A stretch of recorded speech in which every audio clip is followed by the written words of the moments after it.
Alright, welcome back all you filthy smokers. I'm Keegan with Seared and Smoked, and today I'm a little excited because it's brisket day. I think this is a video you've been waiting for. You've been watching the Rec Tec videos. We're doing brisket on the Rec Tec 700, and let's see how it turns out. This is actually my first brisket on the Rec Tec, so anything can happen, but I'm hoping for good results. I'll share it all. So the first thing with brisket is really you got to make sure you pick out a good brisket. What I've tried to do is pick out one that is not too thick on the point and not too thin on the flat. The flat's the thin part, so you want something that's a little more uniform. Alright, so I've done a lot of the work for us already. All I've done to this point really is just, clean up the brisket, trim it up, and what I'm trying to do when I trim a nice brisket like this is just really take off excess fat. So whether it's the top or bottom, we're looking to take off excess fat so you don't have any of these big spots that aren't going to render down much. And I don't get too fancy. I've seen videos where people kind of remove the point from the flat to some degree and lay it back on top of one another and all this other stuff. I just prefer to find a really nice prime brisket, which I usually buy at Costco because that's where they're accessible to me and they're cheap.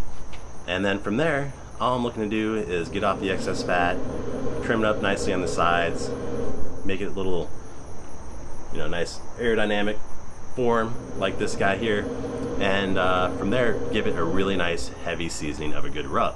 For this brisket today, we're using what I call my Ashton brisket rub, which is my son's name because I made it for his first birthday, which he didn't eat any of course. He still doesn't eat brisket, but he'll come around. I hope, right? My son will like brisket, won't he? Okay, all right, back to business here. So anyway, it's a great rub. I'll put up the ingredients right now on the screen so you can write them down if you like. And it's not too complex, but it's a really nice rub for brisket, and you can use it for steaks as well. Any beef, really, it's gonna taste great on, so give it a shot. All right, let's talk grill setup real quick. What we got going on here is 225 on the smoker. We're gonna use Applewood lumberjack pellets. I've heard good things about the lumberjack, even though they're cheap. I bought them at Fairway. Let's see how they go. And we also have a water pan. So I feel that adding a water pan just gives you a little insurance. So maybe it's not needed. I don't know. I used it on the pork shoulder recipe I did, and it worked great. So I'm going to stick with it. We got the big water pan going on over here. Give a little more humidity in there, even though it's 90 degrees here in Iowa. So it's pretty hot and humid, so it shouldn't be a problem, but little insurance, not a bad idea.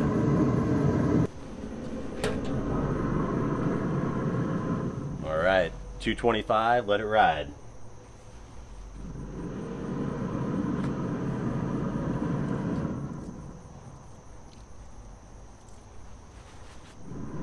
Gorgeous.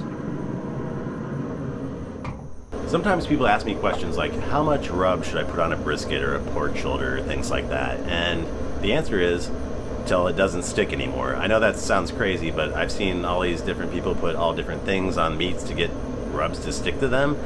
I've never had that problem. I've never used anything really to adhere it to the meat unless I'm looking for like a flavor enhancer, like a hot sauce, which might add some heat to it. But in this case, with this brisket and all the other briskets I've done, I usually just put on the rub till it doesn't stick anymore.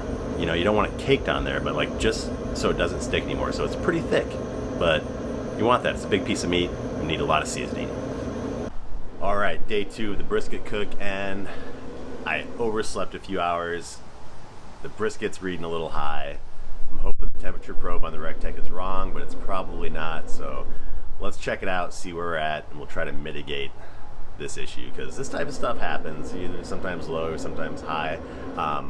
It's been about 11 hours. To me, that's a really fast cook for 225 degrees for a brisket. So I don't know if it's just extra humidity in the air that made it cook a little faster or something along with the heat, but let's take a peek. Okay, so first of all, it looks really good. Got a really nice bark on it. Really pleased with the way it looks. And we are a little high.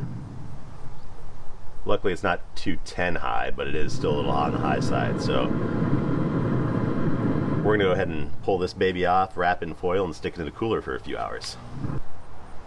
Okay, so 205, 206 wasn't like worst case scenario for me. It's still a little high. The important thing, it did feel nice and tender as I inserted that probe, and that's really what you're looking for, because it could be a lower temp or it could be a higher temp depending on the brisket. But we are working with a prime brisket, so that usually ensures good results, so I'm hopeful things are still on point.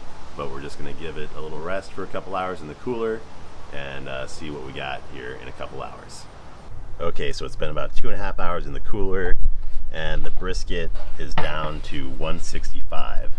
So we're gonna see what we got here. Before we slice into it, I just want to take a closer peek.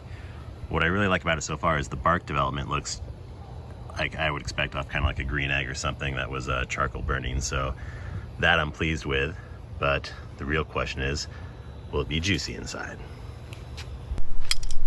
All right, either a magical moment or a terrible disaster. Let's see.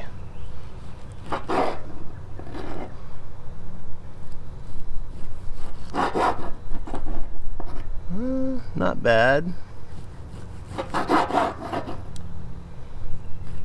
Flat is a little drier than I'd like for sure. So the flat was definitely a little drier than I'd like. So we got into kind of the midsection here. The pieces have been quite a bit nicer. Definitely nice and tender, so that's encouraging. Bottom definitely dried out a little bit. So next time I'd probably just definitely take it off a little earlier, maybe wrap it. So the point generally has a very nice quality to it, very tender. You can see it's quite a bit, very juicy.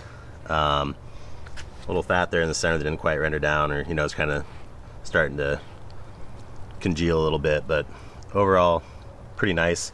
I think it probably would have wrapped it though for the last couple hours if I were to do it again. Okay, so before we try the brisket, let's talk about what I would have done differently next time. I definitely would have accounted for a shorter time period. I'm still surprised how fast this brisket cooked, around 225 degrees. It was done in 11 hours. That's fast for my previous experiences with the green egg. So I would probably obviously plan for a shorter cook time, and also I probably would have wrapped for a few hours as well, either in butcher paper or foil. But definitely wanted to give it a try without wrapping, just to see how it performs as a smoker. And I was really happy with the bark. So let's take a little closer look at some nice pieces.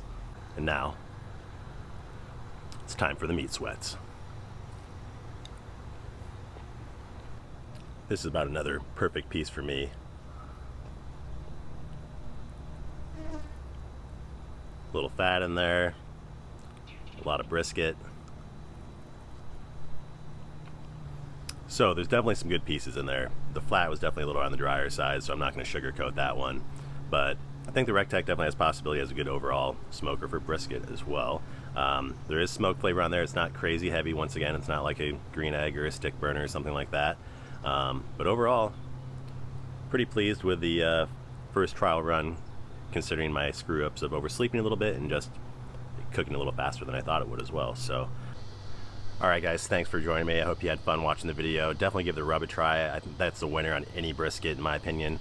Got a little heat from the cayenne and just overall nice salty peppery blend that's going to give you good flavor on any piece of beef. And we'll catch you next time here at Seared and Smoked. Subscribe if you haven't already right here, or check out more Rec Tec videos up in the corner. And we'll see you next time, Seared and Smoked, where food always tastes better outdoors.